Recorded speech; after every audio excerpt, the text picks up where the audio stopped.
work. So we're going to start our live webinar. Before I do the introductions, just very quickly the rules. As always, you can ask questions anytime by emailing them to admin@xculture.org, or you can type them up in the comments to the YouTube stream. We do have a number of questions that have already been emailed, so I'm going to start asking them. But we will start with a short introduction of the company, and then we will go on with the questions and answers. Now, today we have a very, very special guest, and the guest is very special for several reasons. First of all, so today's company is Innospark. And so first, and probably most important, Innospark is probably the oldest partner of xCulture's. I believe the company has been with us ever since we started working with real companies.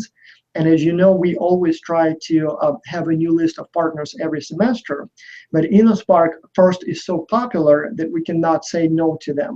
And second, and this is even more important, the owner of the company is extremely helpful, responsive, supportive. And so not always do we get that. And so when we have this mix, we want them to stay. And so I know that Innospark has been with us for a long time. If you Google Innospark reports, you can find many reports from the previous semesters, which probably is not a good thing because, you know, we don't want any plagiarism. But the company is so good to us and so good in general that we would like them to stay as a partner of xCulture's. Second very important thing is that the very, very first webinar last semester that we did, like ever, first webinar, xCulture webinar, it was with Innospark. So we didn't record that one. We didn't know how the technology works, and so we don't have the recording. But today we have a webinar with a company that basically opened this whole series almost a year ago. So I'll do the introductions in a second, but we also have another guest here. So we have an xCulture professor, Artem Bardis. So he is one of the professors whose students participate in xCulture. He is from Ukraine, and so he arrived in the United States just like 5-6 hours ago or something like that. So I just picked him up at the airport, and so he will spend with us a couple of weeks. And as you know, the xCulture symposium will be taking place next week in Savannah. So we're going to have 50 best students from all around the world visiting us there, and so Artem is kind of headed to that symposium, but he stopped by here in Greensboro for a few minutes. So anyway, let's do the introduction of Innospark. So we have Miss Vida here, who is the owner of the company, the CEO of the company, so the person who made it possible. And I'm going to turn it to her so she can say a few words about the company, and then we'll go with questions and answers. So please, all yours, Vida. Oh, thank you very much for your kind introduction. It's a pleasure for me to be here, to be at this webinar, to be with xCulture. And I was a student not so long time ago, maybe a long time ago, but still I remember the times. And I know how it is important for students to be in touch with reality, with real things. And that's why I kind of feel a need to help, to be in this way as well, to be helpful to students, because some time ago people were helpful to me. So I assume many students know already about Innospark. You had the introduction, so I think we can go straight to the questions. And along the way, I will answer, I will tell the stories, I will tell more maybe than just the question asks, and so we can go. Yeah, so let's then start with the basics. So first and foremost, what are the products that Innospark makes? Can you tell us a little bit more about what do you actually do? Okay, to answer like in one sentence, we make products for creative that develop children's creativity, like creative education tools. We don't even call them toys. They are more like objects. They are play objects.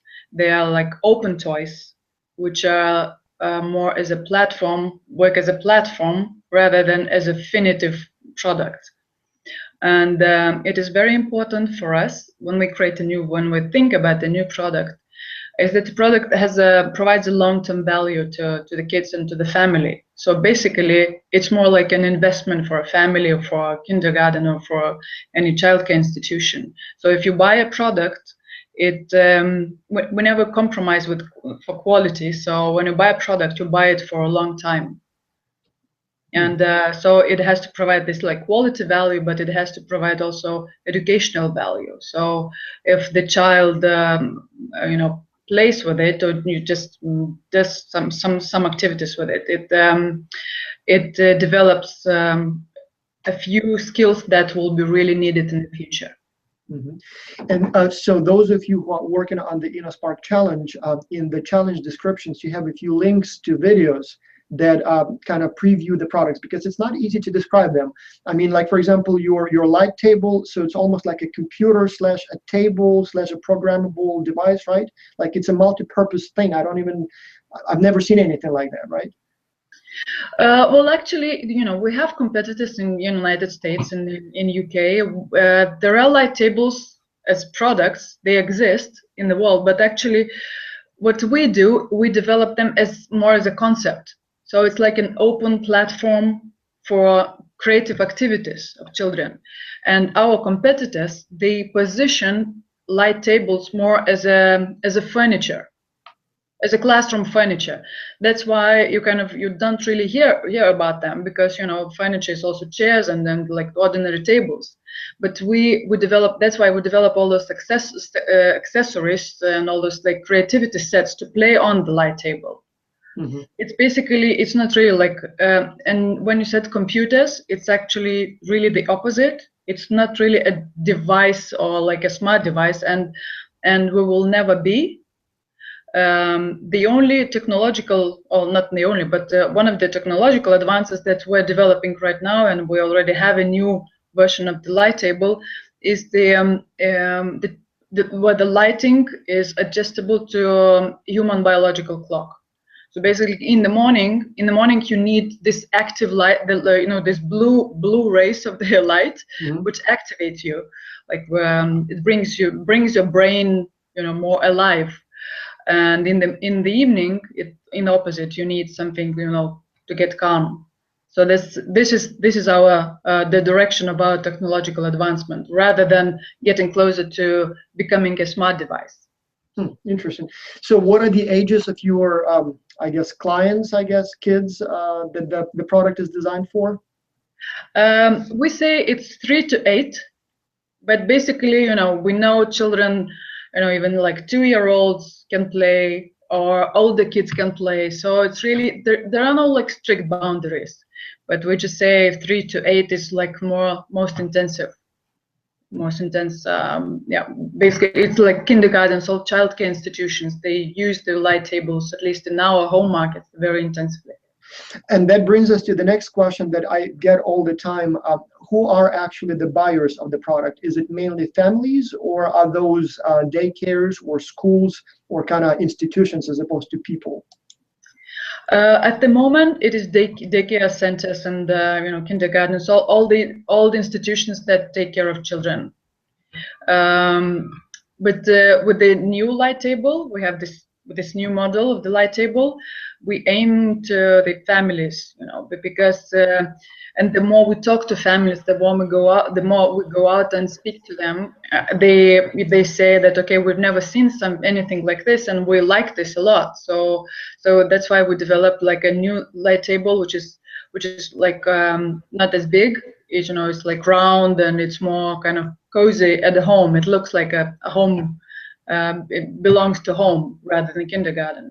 And so are those products, are they personal products in the sense that it's a one child, one device, like what happens with computers, for example, or tablets, or many children can play with the same product at the same time? Yes, there like 4 to 6 children can play at the same time. And sometimes teachers say that, okay, the children fight because they they like their own space. But this is another thing, they can learn to share the space. Right. And that's also this communication skills are very important at this age. And it's a fairly large product, right? You can literally sit 6-8 kids around the table, so it's not a small one. It's I don't know, in centimeters. It's 70 to 50. The space there. Like, 2 feet by 3 feet or something like that. Yeah. Yeah. All right. Oh, that makes perfect sense. And so talking about your distribution channels, we get lots of questions. So it's not a common product. It's not something that people would see, when they go to a supermarket. So many people don't even know how it works. So how do you normally inform your potential buyers of the product? Do you use sales agents? Do you send some sort of like mail information? How do you advertise? How do you promote your products? Okay, in the new market, we mimic the strategy that we started, the strategy of the whole market of Lithuania. So, what we started with the seminars about Reggio Emilia philosophy. And Reggio Emilia philosophy is actually it's really popular in the world, but somehow not everyone knows it as much as Waldorf or Montessori. But it is. I really like that philosophy because it's very open, it's very contextual, and the light table idea actually comes from that philosophy. And that's why we gave seminars about the philosophy, about approach to children education, and at least in our home country, kindergartens or childcare teachers, they really like the approach as well, because it's not as strict as Montessori or Waldorf. And that's why we say that, okay, there are 6 main principles of this approach, and you can use them. You can apply 1 or 2 or all together, and it's very like flexible, very democratic, and it's very intuitive.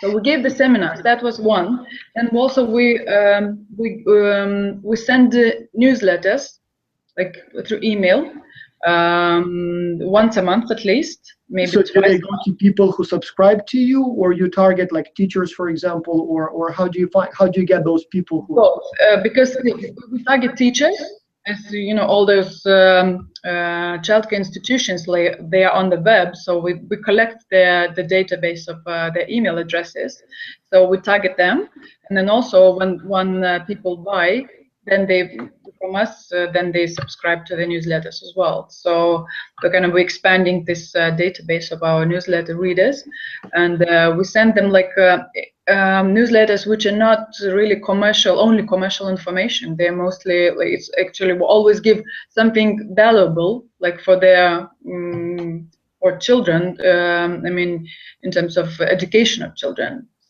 We collect some nice articles, some research which is made. So people like to read it. It's actually we have quite a high reading rate, and also we have a web shop which does not work very well. But I'm not so much worried about that, because teachers they like this like direct approach. They like to ask questions before they buy. Right.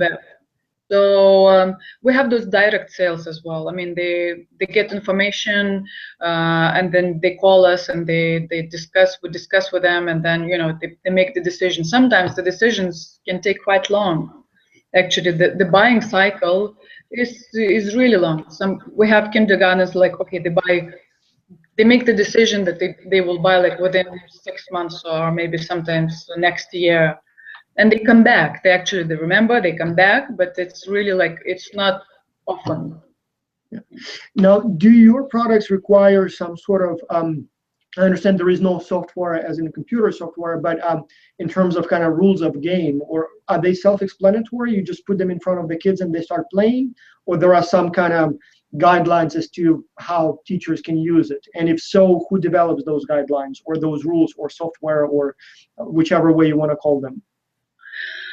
Basically, they should be self-explanatory, but teachers and parents, they need some help with that. So that's why we develop those accessories, the creativity sets. We have 5 different creativity sets for playing with stands, playing with the like telling stories. So we help them, and then once they get a few accessories, then they are on the track, and then they develop the ideas themselves. It's like an open platform. Right. So sometimes it is more difficult when there are no rules.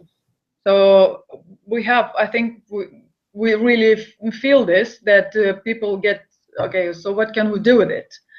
But they know, okay, they can play with sand, They can play. They can just paint, simply paint. You know, with thick paint. They paint on the glass, and it's very pleasant to do that. So it's really very simple. So when we show them that it's really simple to use, then they say, okay, it's, you know, they get it. They get the idea. And with other products, they're really self-explanatory. When you let the kids play, you know, just watch them. You know, you don't have to say anything. They know what to do.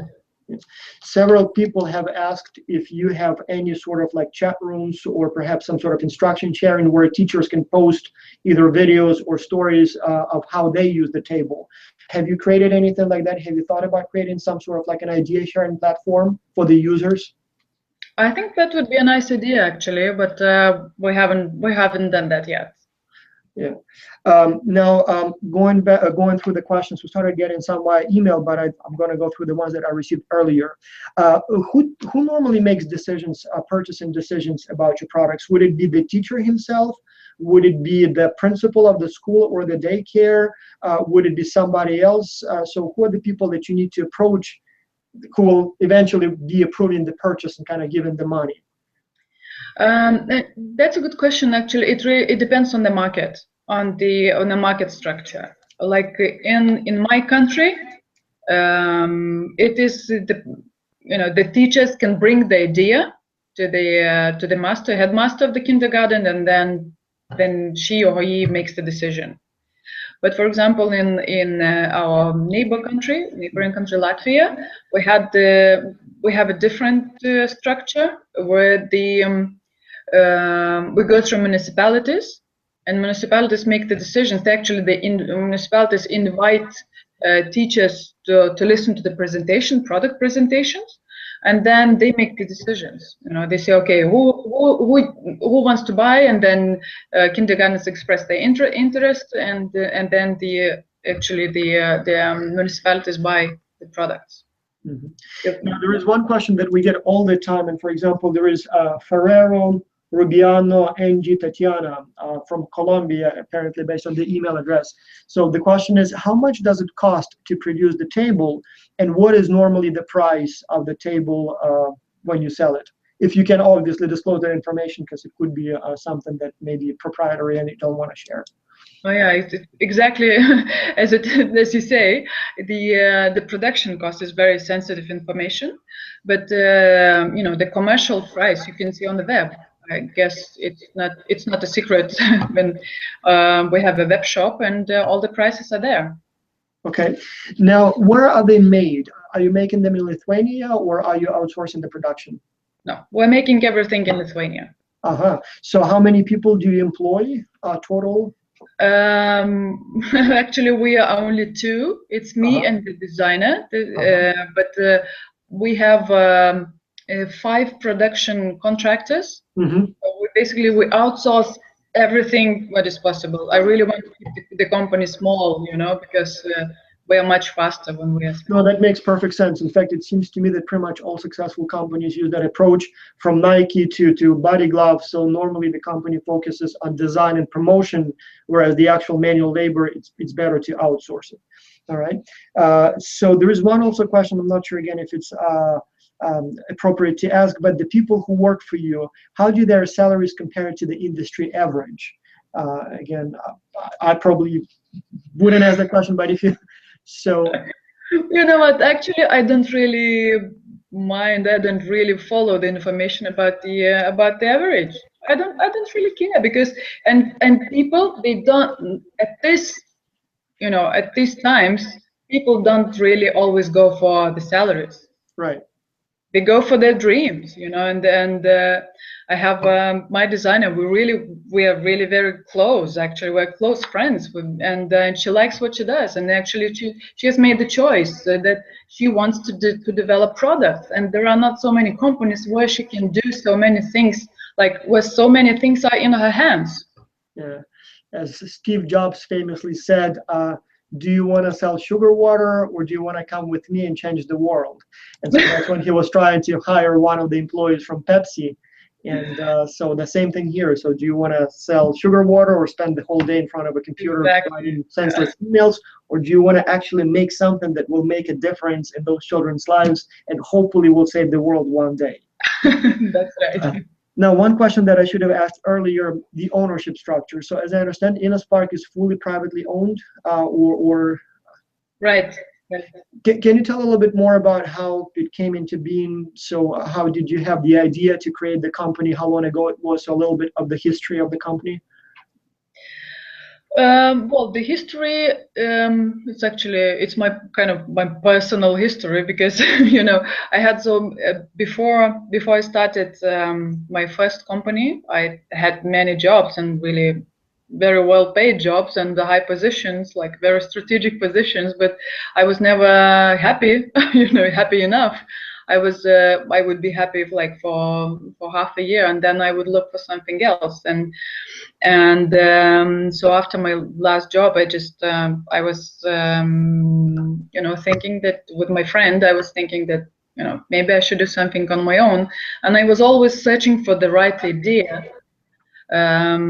and it never came. But then we said, okay, we have to do something. It's better to do something, and the ideas, they come along the way. And then this is how it all started, actually, because my mother, she works in children education for 20 years already. So she gave me this idea of the light tables, and we said, okay, let's do that. So my first company was I started it with two of my friends.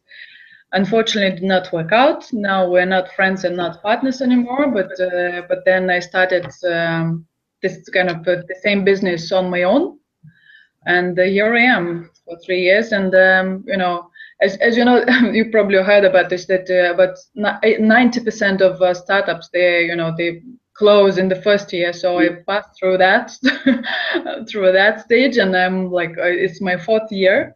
So if I don't break until after 5 years, then I'm a good. If you survive for more than a year, your chances of actual survival increase dramatically. So right. No. Now, what countries do you sell your products in at this time?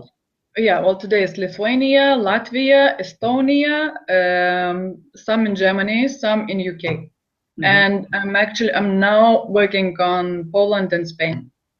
And are there any countries that you are most interested in? Are there any countries that you really would like to sell to? Yes.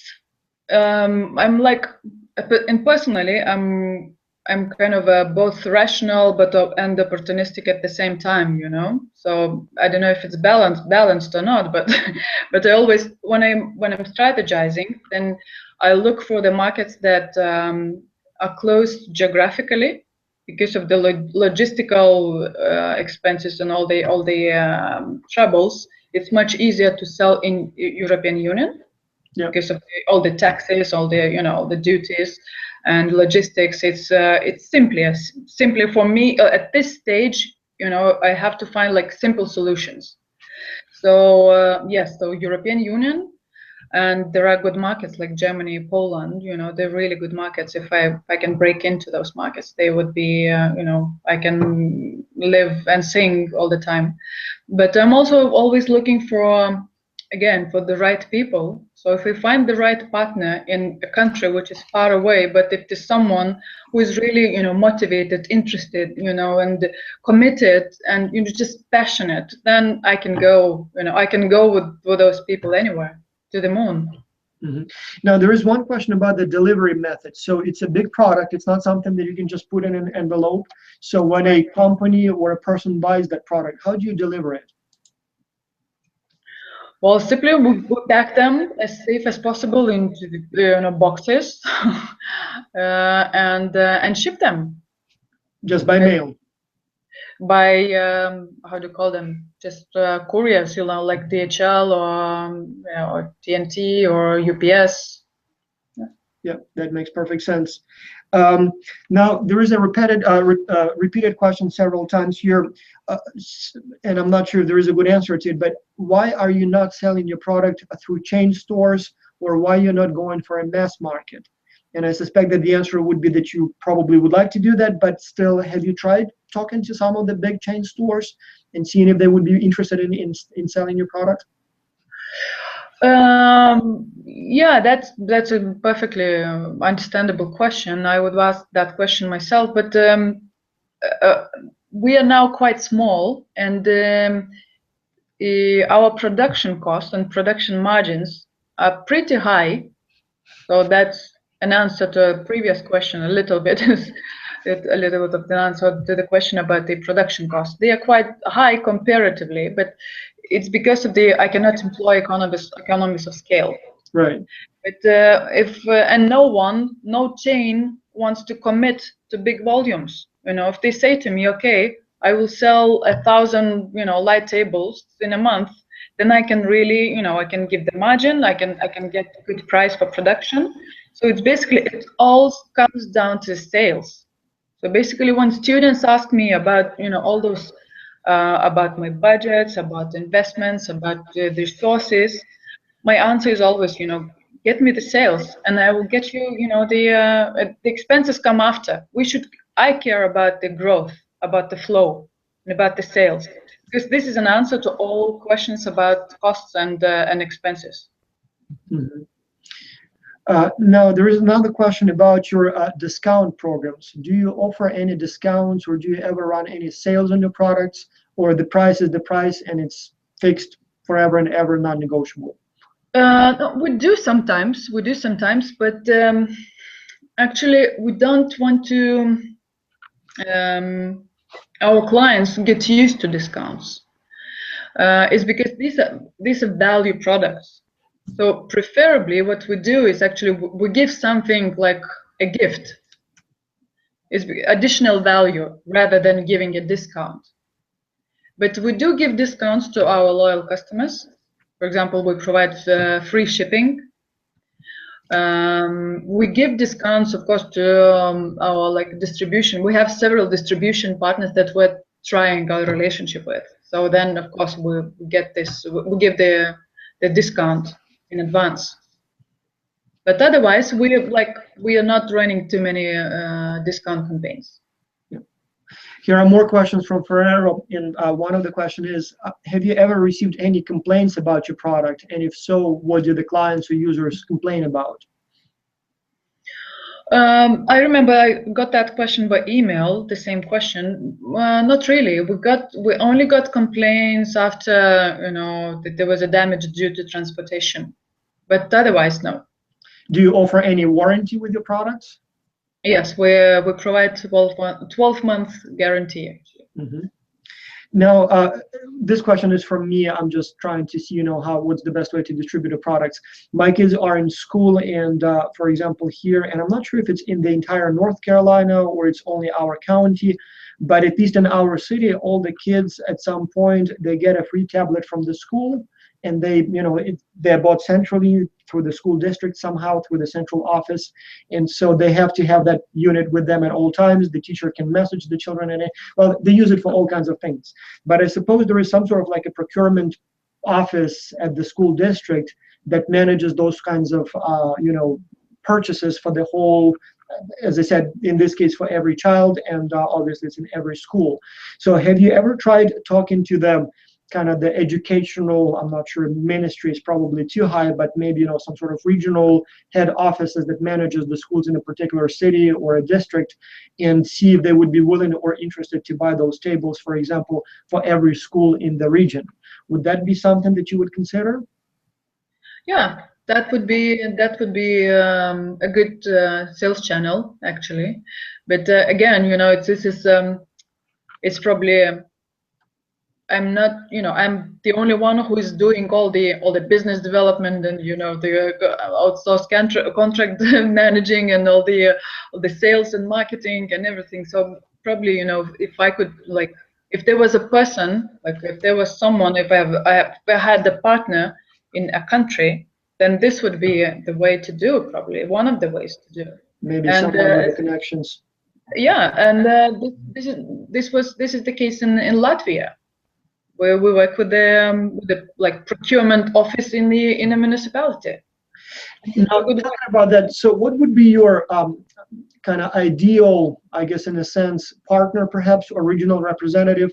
For those, again, who are working on the Innospark Challenge, first, there is an option for you to try and put your, so the question is where the product should be sold and how it should be sold, right? And so we have this, what we call the ultimate real life test of your strategy. So if you believe that, for example, country A, let's say the United States, is a good market, and let's say you believe that it should be sold in a particular way. So the owner of the company offers you to put your strategy to a test and to actually try to sell the product that way or find a buyer for the product that way in your market. So now, what if somebody came to you and said, can I actually be a partner or representative of Innospark in my region? I believe there is a good market and I would like to work with you. What would be your demands or criteria for this person? So what would be a good partner with whom you would consider some sort of like a long-term relationship, or perhaps start small and see how it goes? What would be your ideal scenario for entering a new market? Sometimes this is not a very clear process, because you meet a person, you talk to him, and you have a good feeling. It's basically like intuition, and intuition plus what I always look for is like for passion or responsibility, and being also down to earth, because there are a lot of enthusiastic people, but when it comes down to doing stuff, then they say, okay, I did not have time, I was like tired, and then that, and then because I know for me how it works. I mean, I work 24/7, so if someone is ready to commit the time and believes in the idea, so that they can work that hard and not be tired, because I work hard, but I'm not tired, because I love what I'm doing, right, and I believe in it. So then I think, and so many factors come into it. There is no one answer. Yeah, no, that makes perfect sense. From again my side, to those who are watching the webinar, and especially those who are interested in the product, it seems to me most of you are obviously business majors, but there are people from other areas. It seems to me, if you're looking for a business idea, or if you would like to perhaps have some sort of like a little business or a job on the side, it seems to me, if you think that you have some connections either with schools or daycares, or maybe with some sort of educational institutions slash, I don't know, institutions that govern the educational sector, it may be a good idea for you to consider to perhaps approach Innospark and maybe offer some sort of a partnership if you think you can sell those products on a regular basis, or connect the company with the people who might be interested in buying it. It seems to me like it would be a good opportunity for you personally to make some money on this side while making some difference in the world, because the product is an interesting one. It's not just sugar, water, or candy. So this one actually does bring some benefits both to the kids and to the educators. Now, there is one more question that I like, language. For your products, the language doesn't matter, right? So it doesn't have to be an English-speaking country or a Lithuanian-speaking country. So no, there is really, other than the manual itself, I guess it doesn't matter, right? Right. Mm-hmm. So let me go down the questions. Advertisement budget. So I assume it's comparatively small, right? Or do you have like a set amount of money that you plan to spend on advertising in a new market or in general? Actually, there is no such fixed number. But basically, in this case, it's more opportunistic, because advertising is not, again, you don't really know what works and what does not work. So you have to, if you see that there is a good opportunity, you just do it, and otherwise just budget spending money on the budget. It's not worth it if it's just for spending. So there's no fixed number, and there's no fixed percentage. So I just do it on a case by case. So if somebody brings an interesting idea and it seems like it's worthwhile the investment, you might want to try it, and vice versa, right? If it doesn't make sense. Yeah, something like this. We try Facebook. We try, actually. At this point of time, we're trying advertising channels that may work for our product. But what we notice is basically it's mostly we need to go to participate in conferences or like exhibitions or fairs, because people, when they see the product, then it's such a big difference. So basically it's the most important thing. They see it, they touch it, they try it, they see how children like it, and that's the best advertisement. So basically, all the like banners or like we tried Facebook, it does not really work. Right. So Google AdWords, it's not the return on investment is just not enough.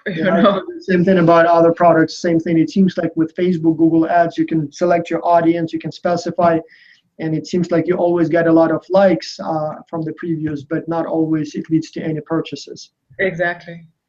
Now there is a question from Cameron Warnick.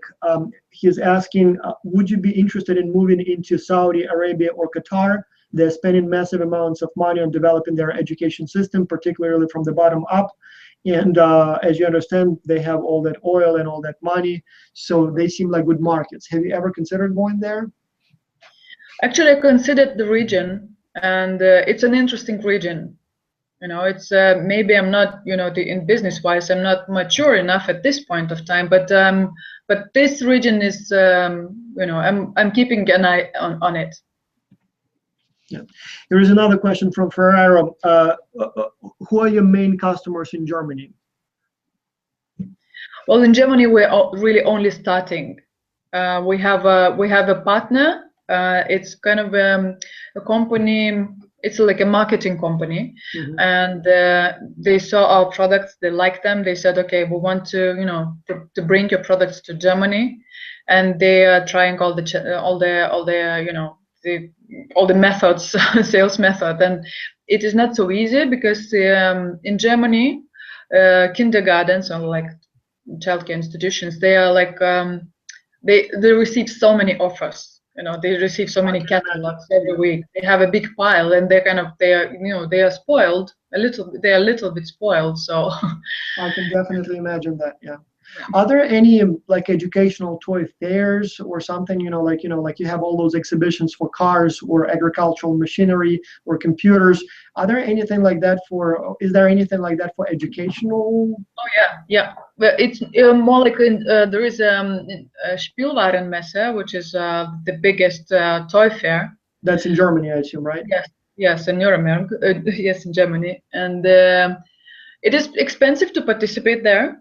So they're not okay, all right. Yeah. But it's not only because of that. It should be like really long-term strategy. It's like it starts to pay off only after third year of participation. So only after 3 years of participating, you can say, okay, it works or it does not work. Yeah. So it's a big investment. Yeah. Who are your main competitors, or who do you consider your competition? I'm not really looking into competition too much. I'm really just doing my stuff, and I believe in my products. And there are competitors who in Lithuania who copy my products. So I'm more the leader there are copies, than the follower. Okay. I think we have more questions from the guest here. So. Vita, hi again. Hi. I would like to ask you, what materials do you use in producing of your light tables? Because many parents in Ukraine, for example, are more and more concerned about the safety of goods, and especially we have that problem because most of our goods are cheap and produced in South Asia and have low standards. So could you make it your additional competitive advantage? Those materials which you use in producing.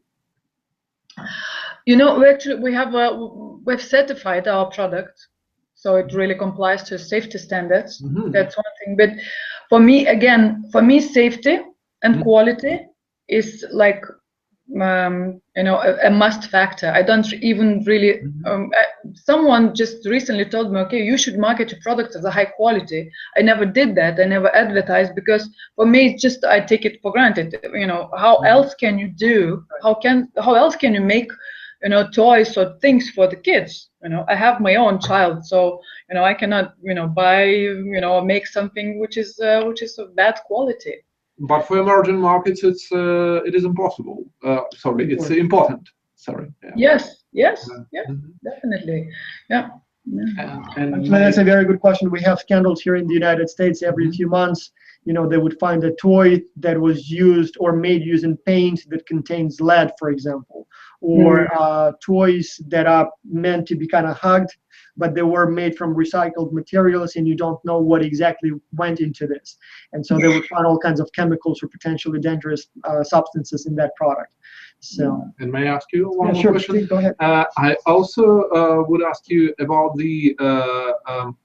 your prospects, probably in Ukraine or Moldova. I know that since the 1st of January, there will be a full-scale free trade zone between Ukraine and EU, and I think that there is already a free trade zone between Moldova and EU, and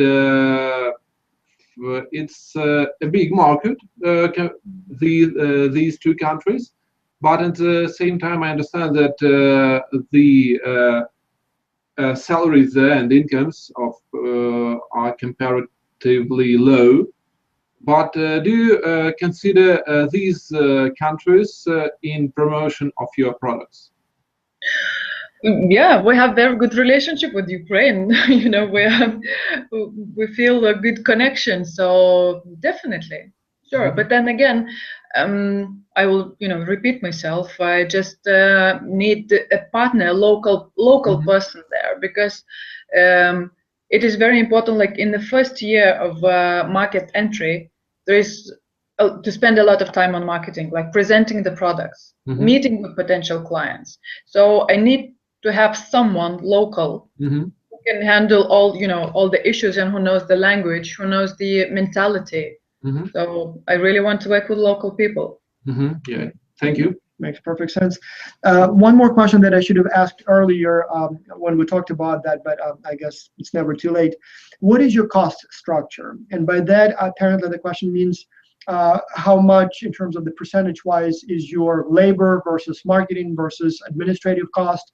So what are your main kind of spending or cost lines in your budget? It's production cost. It's really the biggest chunk, because we are two people, so labor costs are very, very low, right? And I'm like working, and I'm really paying a very low salary to myself, so as an owner, it's really like very, very minor. So like product development costs are quite high, because we're always in thinking about something new. We're always thinking how to make our products better, and we are rearranging, remodeling. So these things, they are, product development costs. They are like this. After the product cost, they are the most, in the second place, and then marketing costs. Of course, all those, advertising and participating in all those conferences and all those different events. Now, since most of our both listeners as well as participants in X-Culture are people who are majoring in business, mainly MBA students or undergraduate business students, I assume many of them would like to open their own business at some point, at least. And so we always get a lot of questions, not so much about your company as a company, but more about your experience as an entrepreneur. So how difficult was it to start a company? Did you have to borrow money? Was it expensive to start a company? How long did it take you to, for example, break even and start actually making some money? Can you elaborate on that from your experience? What more, even from the perspective of, if somebody approached you and asked for an advice, what would you recommend? What would you warn them about? What guidelines or advice would you give to people aspiring to start their own business in this or any other industry? You know, I can talk ages about that because there are so many lessons that I've learned during those 6 years. There are so many things, and it's really it's hard to tell, you know, like one what is most important. But always start with this. Okay, if someone is saying, okay, I want to start my own business, but I'm searching for the right idea, don't do that, because like I know a lot of, you know, friends of mine who started on a very simple idea, which may be even boring idea, but they did it better than others. They did it in a modern way, and you know they're doing really great. Like the idea of my company is also not so okay. The product is maybe unique, but the idea is not so unique, right? There are so many. The competition in toy industry is tremendous. You know, if I would, as I was thinking, okay, I would have to compete with Lego, you know, and all those things. I would never start my business. So just, you know, if you believe in something, just, you know, just do it. And Was it expensive to start a business? No, not really, because you know, I started my company. I mean, my business is not, how to say. You first get the, you know, you sell the product, and then you say, I will deliver within a month. You know, with the money that I receive, I would produce the light table, and then so this is how the turnover, the working capital. I did not need it too much in the beginning. So you basically just needed to have enough capital to make the first unit. You make it, you sell it. Now, Yeah. Was it a problem? I assume at least for the first, you know, sometime months, years, maybe even, you were not making enough to, you know, the business probably was not profitable right from the beginning. So Absolutely. was it difficult? Did you have, you know, like to have support of your family? I mean, I assume that there was a period when you couldn't live off this business. Oh, absolutely. You know, it was difficult, and you know, and it is still actually difficult because, you know, we put all the money. If the company grows, you will always have to spend money on working capital, right? You know, if I have to, I know that my sales will double or no triple next month. I will have to order much more production, right? And I will have to make you know, bigger payments. So it's all the time. I need money all the time. So whenever I stop growing, then I will not need, you know, more money. So I will be rich then. But you know, it will be boring, right? So it was that's one thing. But there was a very difficult period. Actually, the second year was more difficult than the first one, because the first one is like, you know, you're very enthusiastic, passionate, you really believe in this, and then and then you work on on this. You have this very high energy level. But then the second year, you know, it just, you know, all the, you know, really hard work comes in, and nothing works as you planned, because it cannot work as you plan. I mean, it's a new company, you know, everything. There is no business plan which is working for a small company. There is no business plan for, you know, a startup, because everything changes every month and every day. So it's really, you have to be prepared for that. And my family, for example, you know, there's one important thing you have to know, actually. I'm talking like to the students, right? The family will not always support you, because I thought you would say that they would support you, but okay.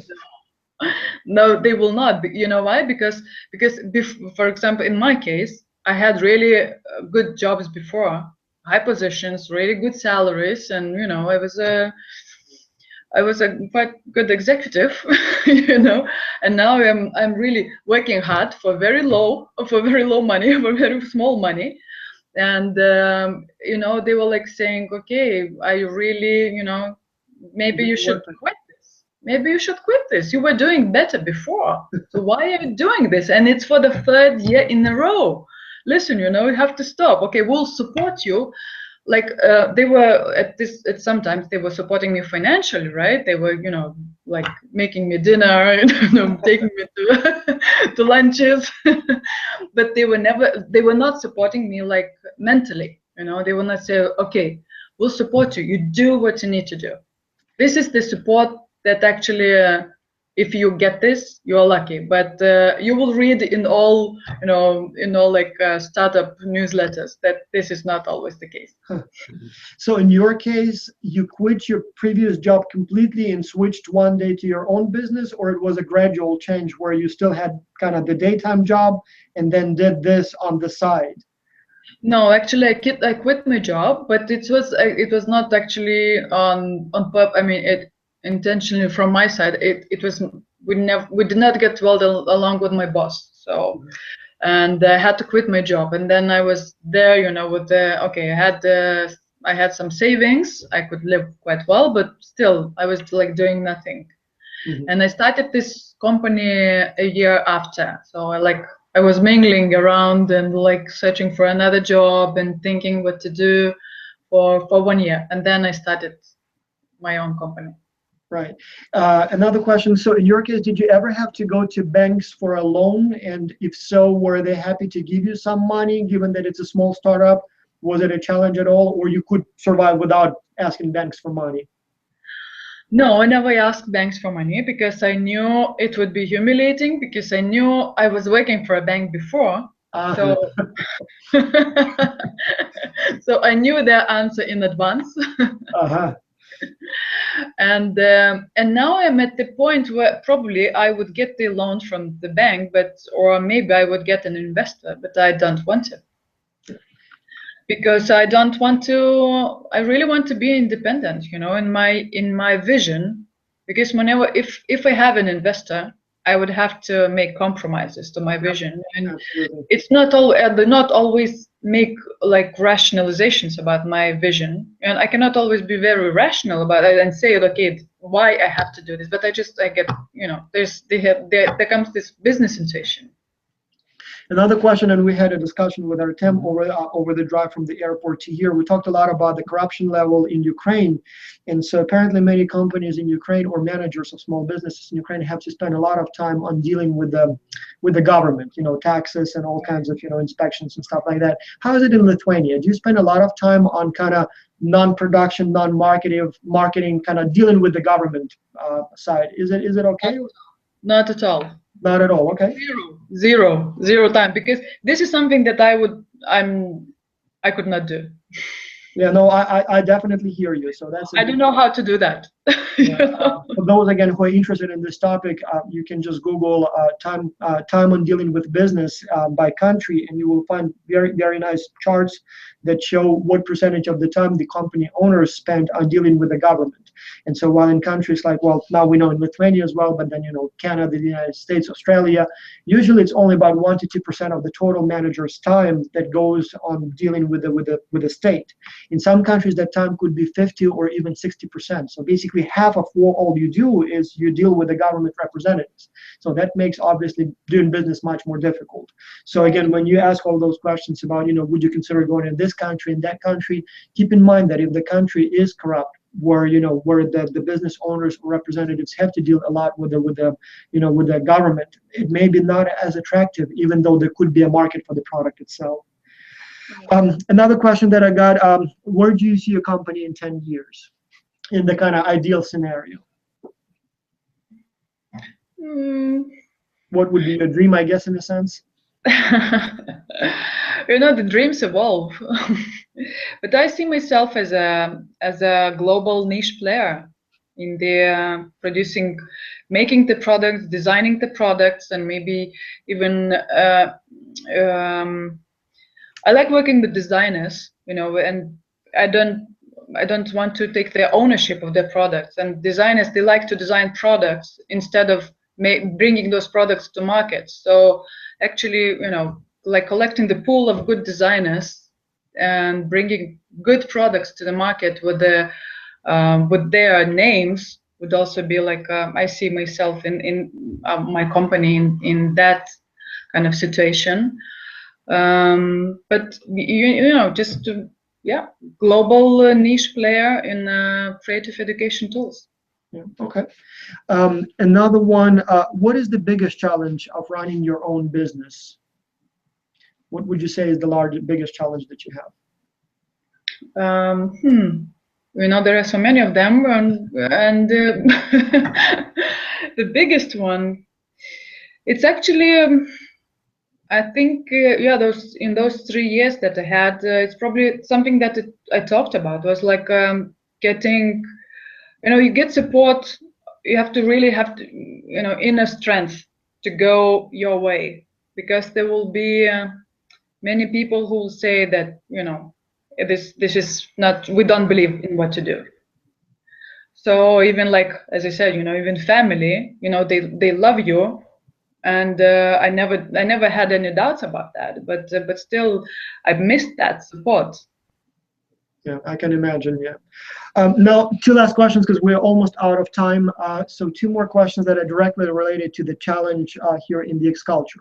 One, what are you looking for in the reports that the students write for you? So one, and again, I would like to emphasize that to the contestants, Innospark is traditionally one of the more important, more popular companies. And so the company will receive a few dozen of those reports. And so each report is about 20 to 30 pages. When you print them, we're talking about this much paper. So I did print them, you know, I have to print those reports because I have to read them and grade them. And I'm telling you, you know, if it's a lot of paper like this, it takes a lot of time to read it.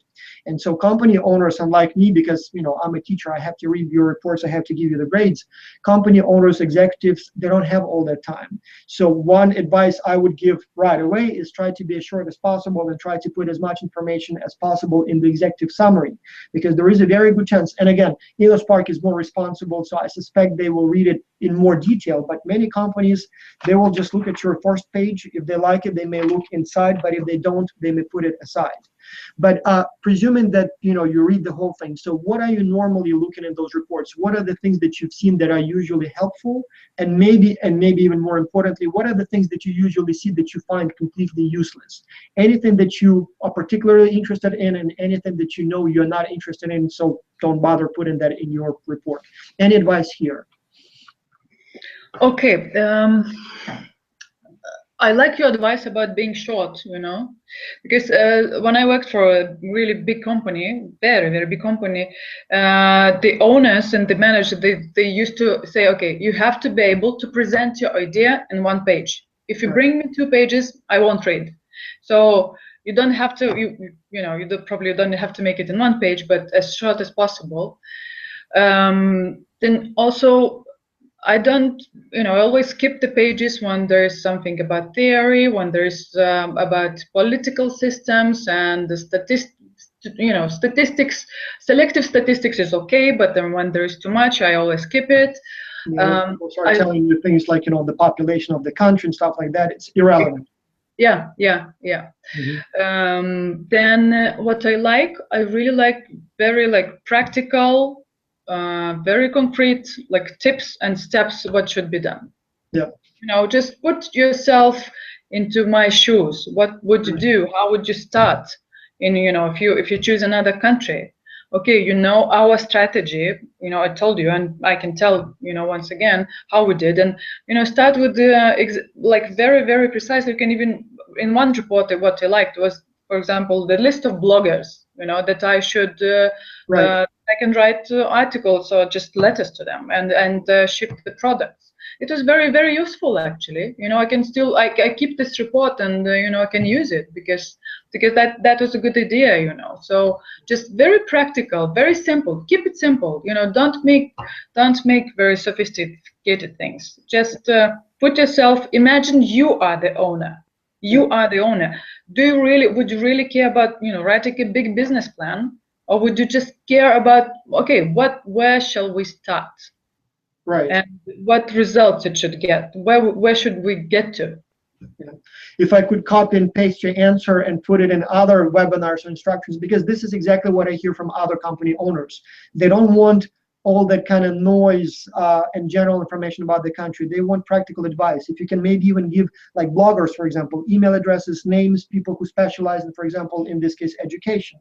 So, or if you advertise, if you suggest some sort of an advertisement channel, tell how much exactly will it cost to place the ad there. What's the normal audience? How long will it take, do you think, to to get the investment back?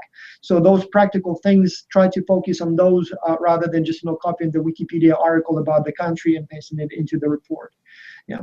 Last question, again, going back to the ultimate challenge. So as one of the options, and pretty much all of the companies, all of the X-Culture partners offer that, you can try to put your challenge, your strategy to a real life test and try to actually get a contract in the market.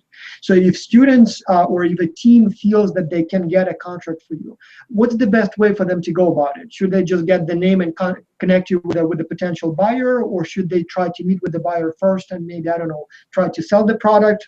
What would be the best approach here? If they feel that they can bring you a real sales lead, if let's say, I don't know, they have a relative who works for a school that might buy the product, what's the best way to go about that would be then? I think that the students, they have the advantage that, okay, the teachers or the managers of kindergartens or institutions, they look at them as students, not as someone who tries to sell something. So whenever you go to talk to people as a student and say, we're doing some kind of research, but by the way, would you be interested in trying and testing the product, or maybe even like acquiring? Would you like us to help you with that? So just making this smooth approach, but it really depends on the on the potential client. If there is such a case, I think I suggest the group can contact me and we can discuss this, because maybe it could be different case. It really depends if the students know someone, then why, they should just start talking about, and then we get from there. Also, one more question that I forgot to ask: would you be interested in ideas for the new designs for your products?